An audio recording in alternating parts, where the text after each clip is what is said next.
అదే RTV app వార్తల్ని క్షణాల్లో చదివే అవకాశం ఉంటుంది. ఒక న్యూస్ పేపర్, ఒక టెలివిజన్ ఛానల్ మీ చేతుల్లో ఎప్పుడూ ఉంటాయి. రాజ్యాధికారం కోసం పాటుపడిన మహానుభావుడు. ఆనాడు లక్షలాది మంది భారత పౌరులకు, ముఖ్యంగా తెలంగాణ ప్రాంతంలో నిరంకుశత్వానికి వ్యతిరేకంగా పోరాడిన యోధుడు సర్వాయి పాపన్న గారి జయంతి ఈరోజు సిరిసిల్లలో జరుపుకోవడం సంతోషం.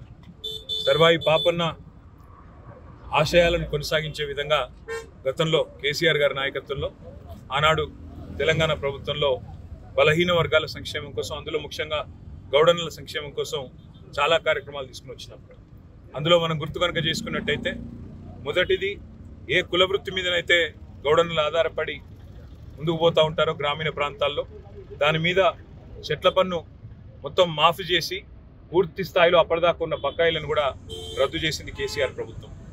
ఆ తర్వాత మరి ఏ కుల వృత్తినైతే అల్టిమేట్గా ఆనాడు కళ్ళు రూపంలో, కళ్ళు గీత కార్మికుల రూపంలో ఉండేదో, తర్వాత మళ్ళీ వివిధ రూపాల్లో మరి వైన్ షాప్లతో సహా వచ్చినాయో, అందులో కూడా 15% రిజర్వేషన్ గౌడన్నలకు కల్పించింది ఆనాటి కేసీఆర్ గారి ప్రభుత్వం. అదే మాదిరిగా ఒక నీరా పాలసీ తెచ్చి నీరాని కూడా ప్రోత్సహిస్తూ ట్యాంక్ బండ్ దగ్గర నెక్లెస్ రోడ్లో ఒక నీరా కెఫే పెట్టి రాష్ట్ర వ్యాప్తంగా నీరా కూడా ప్రాచుర్యం కల్పించి దానివల్ల కలిగే ఆరోగ్యపరమైన లాభాలు కూడా, తద్వారా అల్టిమేట్గా మళ్ళీ గౌడన్నలకు లాభం కావాలనే ఉద్దేశంతో ఆ పని కూడా చేసింది కేసీఆర్ గారి ప్రభుత్వం. దాంతోపాటు పిల్లలకి చదువుకోవడానికి ముఖ్యంగా బీసీ గురుకుల పాఠశాలలు కూడా వందలాదిగా పెట్టి అందులో అందరికీ కూడా పెద్ద ఎత్తున దాదాపు 6.5 లక్షల మంది విద్యార్థులు, ఎస్సీ, ఎస్టీ, బీసీ, మైనారిటీ విద్యార్థులను కలుపుకుంటే 6.5 లక్షల గురుకులాల్లో మంచి 1000 పైన గురుకులాలు పెట్టి అందరికీ అవకాశాలు కల్పించింది కేసీఆర్ ప్రభుత్వం.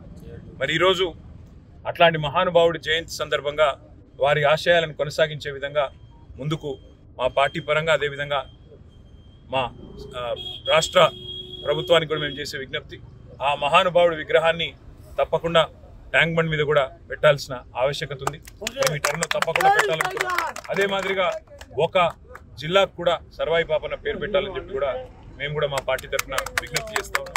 జనగామ జిల్లాకు పెడతారా, ఇంకో జిల్లాకు పెడతారా మీ ఇష్టం, తప్పకుండా పెట్టాలని చెప్పి కూడా కోరుతూ మళ్ళొక్కసారి ఆ మహానుభావుడి ఆశయాలకు అందరం కూడా అంకితమై పనిచేస్తామని తెలియజేస్తాం. హైదరాబాద్ సుచిత్రా సర్కిల్ కి ఒక విశేషం. మీ లలిత జ్యువెలరీ సుచిత్రా సర్కిల్ కి వచ్చేసింది. ఆగస్టు 18న బ్రహ్మాండమైన ప్రారంభోత్సవం. Lalitha jewellery, A block, green park avenue, Suchitra road. మీ లలిత జ్యువెలరీలో ధరలు చెక్ చేయండి. డబ్బులు చాలా చాలా ఆదా చేస్తారు. డబ్బులు ఎవరికి ఊరికే రావు.